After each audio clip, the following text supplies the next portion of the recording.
Assalamualaikum warahmatullahi wabarakatuh. Ketemu lagi bareng aku Aris. Oke teman-teman, di antara teman-teman semua pasti masih ada ataupun berencana membuat video dengan menggunakan handphone. Nah, apakah video menggunakan handphone itu akan menghasilkan hasil yang bagus? Nah, kali ini aku akan berbagi tips tentang videografi menggunakan handphone. Oke, langsung simak aja videonya.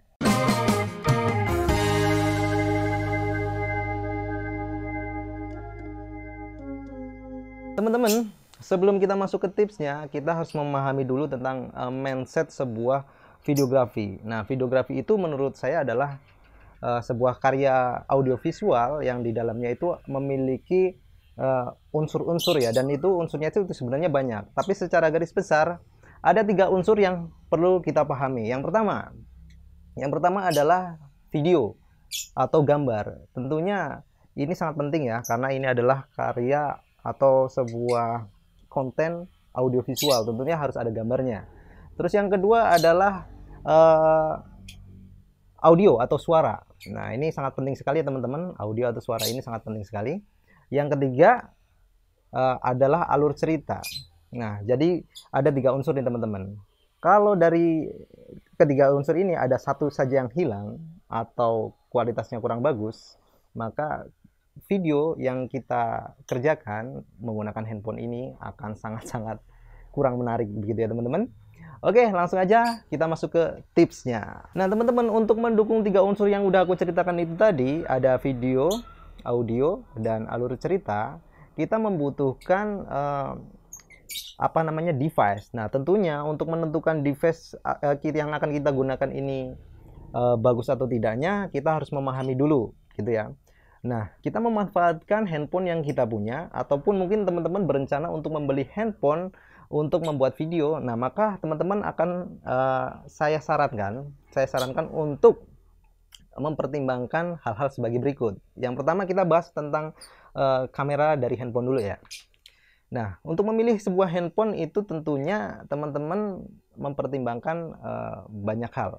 Salah satu yang perlu dipertimbangkan adalah untuk kamera dari sebuah HP. Syukur-syukur teman-teman bisa mendapatkan handphone yang memiliki fitur image stabilizer, ya, baik itu OIS, yaitu optical image stabilizer, ataupun electrical image stabilizer. Nah, itu penting sekali ya teman-teman.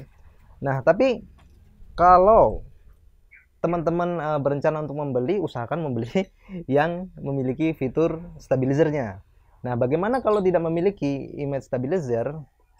Nanti ada lagi alternatifnya. Nah, alternatif yang kedua adalah handphone yang mendukung aplikasi kamera yang memiliki fitur stabilizer. Nah, bagaimana untuk mengetahui handphone itu support atau tidaknya dengan image stabilizer dari sebuah aplikasi? Tentunya ini ada kriteria tertentu teman-teman. Yang paling umum adalah handphone yang memiliki operasi sistem 64 bit. Nah, untuk mengecek apakah handphone itu support 64 bit atau enggak, itu bisa dicek sih sebenarnya. Nah, itu banyak cara yang beredar di YouTube juga atau di internet untuk mengecek apakah handphone kita support 64 bit atau enggak. Nah, dengan sistem operasi 64 bit ini tentunya akan mendukung image stabilizer. Atau apakah OS yang 32 bit nggak mendukung? Ini sudah pernah saya coba dan 32 bit itu kurang mendukung ataupun bahkan tidak mendukung teman-teman.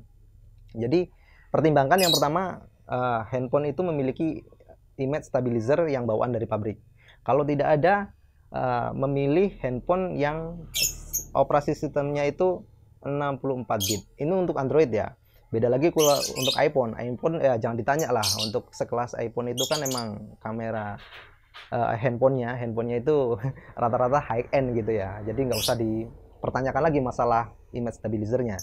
Terus yang ketiga adalah kalau misalkan teman-teman nggak bisa yang dapat fitur stabilizer ataupun nggak dapat yang 64 bit dan hanya punya handphone yang 32 bit, teman-teman bisa menggunakan gimbal. Dan saya rasa itu cuma satu-satunya cara ya.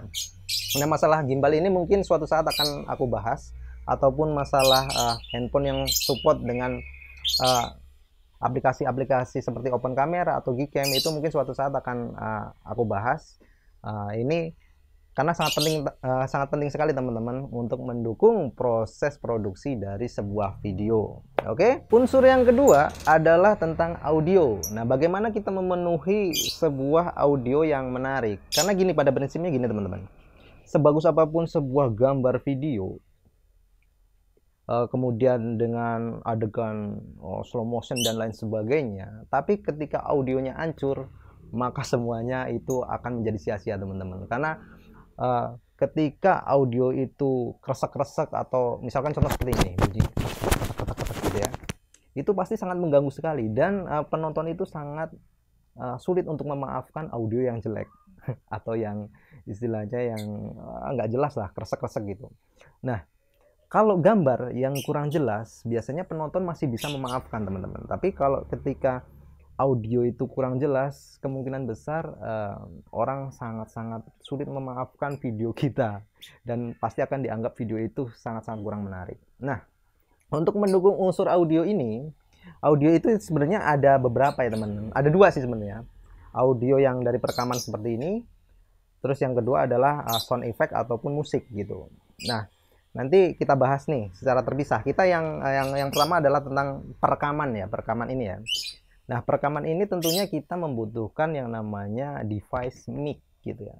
Nah, mic ini pun banyak macamnya teman-teman. Yang pertama tentunya adalah mic clip-on lavalier seperti ini. Itu adalah mic clip-on biasa yang bisa kita tancapkan di handphone ataupun voice recorder gitu ya. Kalau misalkan ditancapkan di handphone, teman-teman bisa menggunakan aplikasi perekam suara dan direkam secara terpisah dengan menggunakan aplikasi atau handphone lain gitu. Tapi kalau teman-teman punya handphone lain, teman-teman bisa merekam dengan handphone yang lain itu. Tapi kalau misalkan teman-teman cuma punya handphone satu, saya sarankan sih teman-teman beli yang namanya voice recorder. Itu sekarang harganya murah kok teman-teman. Voice recorder ini harganya mungkin sekarang sekitar 150.000 atau 125.000 itu udah bisa kita dapatkan. Nah, dari situ kita bisa menggunakan clip on, kemudian ditancapkan di voice recorder itu akan lebih praktis lagi gitu. Daripada kita harus menyediakan handphone satu lagi kalau misalkan nggak punya. Tapi kalau misalkan punya dua handphone itu ya kita nggak perlu beli yang namanya voice recorder. Kita tinggal menggunakan handphone untuk merekam suaranya. Apakah ribet? Ya, bisa dibilang lumayan ribet teman-teman. Belum lagi nanti waktu editing kita harus mensinkronkan suara yang direkam oleh kamera dan suara yang direkam secara terpisah. Itu nanti mensinkronkannya ya membutuhkan usaha lah gitu. Nah, bagaimana supaya tidak ribet? Kita bisa menggunakan yang namanya mic wireless. Nah, mic wireless ini konsepnya adalah kita membuat suara itu masuk langsung ke rekaman video yang sedang kita buat. Jadi kita nggak perlu merekam secara terpisah antara video dan suara gitu. Itu langsung masuk ke video menjadi satu. Nah, seperti itu ya. Tapi untuk harga wireless mic clip-on ini harganya lumayan teman-teman. Kalau yang paling murah itu yang udah pakai teknologi UHF dengan frekuensi 2,4 GHz itu harganya lumayan ya teman-teman. Kalau yang single channel atau satu channel itu harganya sekitar 350.000 sampai 400.000-an. Kalau yang dual channel itu yang paling murah itu kisaran 600.000-an lah. Nah, dan masih banyak lagi tipe-tipe di atasnya gitu yang tentunya harganya sampai di atas jutaan lah gitu ya, di atas 1 jutaan. Nah, itu tentunya untuk memulai sebuah istilahnya mungkin teman-teman ingin menjadi content creator, tentunya kita harus mengeluarkan biaya yang sangat banyak ya. Makanya kita harus memanfaatkan alat-alat yang ada aja gitu. Misalkan menggunakan tadi seperti yang sudah saya sebutkan, menggunakan clip on dengan perekaman di handphone, terus di voice recorder, itu akan lebih menghemat dana. Selanjutnya mungkin teman-teman bisa langsung mencolokkan mic clip on ini, dicolokkan langsung di handphone yang sedang kita rekam gitu, atau menggunakan mic condenser atau mic dynamic gitu ya. Teman-teman bisa menggunakan itu juga bagi teman-teman yang misalkan membuat kontennya itu tidak membutuhkan pergerakan yang sekiranya itu dinamis ya gitu ya. Kalau misalkan membuat video seperti ini dengan cara duduk, kemudian teman-teman membuat sebuah video, nah itu cuma membutuhkan mic yang misalkan mic condenser ataupun mic clip on yang ditancapkan langsung di handphone. Seperti itu teman-teman. Yang selanjutnya adalah tentang musik ataupun sound effect ya teman-teman. Nah, musik atau sound effect ini sangat diperlukan ketika kita membuat video. Lumayan penting, tapi nggak penting-penting amat, karena ada video-video tertentu yang tidak membutuhkan musik ataupun sound effect. Tapi ketika kita menambahkan musik atau sound effect, itu bisa menambahkan rasa dalam sebuah video teman-teman ya tentunya. Nah, gimana kita mendapatkan musik? Nah, musik ini jangan sembarangan ya teman-teman, karena setiap musik itu memiliki lisensi, baik itu free lisensi itu ada beberapa juga, terus ada juga yang memang harus dibeli atau berbayar. Nah, teman-teman harus benar-benar mengetahui bagaimana lagu itu didistribusikan, apakah memang gratis sepenuhnya ataupun atau memang berbayar. Itu teman-teman harus mengetahui lisensinya. Nah, pastikan teman-teman mengetahui lisensi itu, karena free pun tidak sembarangan ya teman-teman. Ada yang free komersial, emang benar-benar komersil, bisa dikomersilkan. Ada juga yang free itu free personal use atau digunakan hanya untuk perseorangan saja, yang tidak dikhususkan untuk dikomersilkan ataupun dimonetize gitu ya. Itu tidak bisa. Sekalipun bisa, biasanya harus bagi hasil teman-teman. Nah, makanya hati-hati. Terus ada juga yang namanya memang penggunaan itu kita harus membeli lisensinya. Kita bisa menggunakan secara bebas gitu, tapi kita menggunakan yang free lisensi aja. Di YouTube itu ada yang namanya audio library, susah amat perasaan ngomongnya. Di YouTube itu ada yang namanya audio library. Nah, di situ teman-teman bisa mendapatkan musik-musik yang emang free lisensi ya. Beberapa ada yang harus menyantumkan distribusinya gitu, ada juga seperti itu. Ada, atau mungkin bisa mendapatkan lagu-lagu atau musik-musik dari platform lain yang memang itu benar-benar free, tapi teman-teman harus memastikan lisensinya ya, free royalty atau memang free personal use aja gitu ya. Itu harus dipastikan teman-teman. Unsur video yang ketiga adalah alur cerita teman-teman. Ketika kita sudah mempunyai video atau visual yang bagus, terus mempunyai sebuah audio yang bagus, tapi ketika kita susun menjadi sebuah video yang utuh dan itu tidak memiliki sebuah alur cerita atau alur ceritanya itu berantakan, itu yang bikin video kita menjadi hambar. Mungkin bagus secara audio dan visualnya, tapi kok kalau dilihat kurang menarik ya, kayaknya feel-nya kurang gitu. Karena sebuah visual audio itu adalah sebuah karya seni ya, yang di dalamnya itu tentunya banyak sekali melibatkan seni ya. Salah satunya adalah seni bercerita. Nah, teman-teman, yang namanya video itu harus, kalau menurut saya pribadi, harus ada alur ceritanya gitu ya, untuk menambahkan rasa dari sebuah video gitu.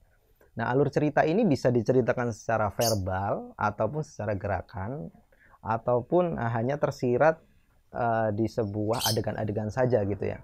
Itu bisa, yang penting ada alur ceritanya. Misalkan teman-teman kalau dalam konteks video Destindo adalah tempat wisata, berarti kan dari mulai berangkat terus masuk ke tempat wisatanya, di dalam wisatanya itu ada apa aja dijelaskan sampai akhirnya di penutup, seperti itu ya.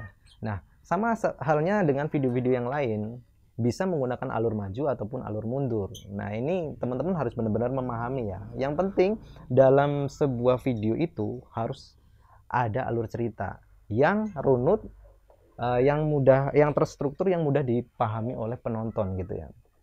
Nah, teman-teman, dalam sebuah videografi itu ada yang namanya, mungkin teman-teman pernah dengar yang namanya plot twist gitu ya. Itu kalau dalam pembuatan film itu sebenarnya kalau dijabarkan nanti akan lebih panjang lagi sih gitu.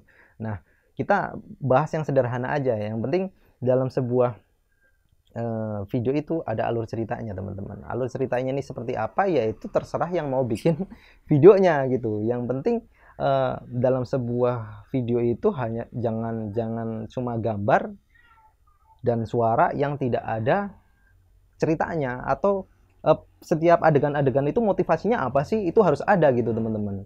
Jadi kalau nggak cuma gambar, misalkan dari gambar pintu masuk, tiba-tiba masuk kolam renang, tiba-tiba nanti ada di pohon gitu, ini maksudnya apa gitu kan. Mungkin teman-teman juga pernah melihat video yang ini ceritanya gimana sih gitu. Nah, itulah yang pentingnya sebuah cerita dalam sebuah video. Oke, jadi kurang lebihnya itu teman-teman, dari rekapan tadi yang kita bahas adalah yang pertama, untuk membuat sebuah video yang menarik itu tentunya ada 3 unsur. Yang pertama adalah gambar, yang kedua audio, yang ketiga alur cerita. Nah, untuk mendukung 3 unsur ini dalam sebuah karya audiovisual, tentunya kita harus memilih, ini kan dalam konteks menggunakan kamera handphone ya. Nah, tentunya kita harus memilih atau mempunyai setidaknya handphone yang memiliki fitur stabilizer. Kalaupun tidak mempunyai stabilizer, ya kita mengusahakan video itu stabil gitu ya, supaya enak dipandang. Yang kedua adalah tentang audio. Nah, audio ini sangat penting, teman-teman harus menggunakan mic yang istilahnya proper ya, walaupun harganya nggak harus mahal teman-teman. Yang penting sumber suara itu dekat dengan mic-nya gitu ya, supaya mudah didengarkan oleh si penonton. Yang ketiga yang sangat penting adalah unsur dari sebuah videografi itu alur cerita teman-teman. Gambar dan audio yang bagus tanpa alur cerita yang menarik itu akan membosankan sekali. Oke, itu aja yang dapat aku share kali ini. Mungkin di kesempatan yang lain aku akan berbagi tentang tips-tips videografi yang sekiranya bermanfaat, yaitu untuk teman-teman semua. Oke, terima kasih. Jangan lupa like, komen, dan subscribe. Dukung kami untuk mengembangkan channel Destino ini. Terima kasih. Wassalamualaikum warahmatullahi wabarakatuh.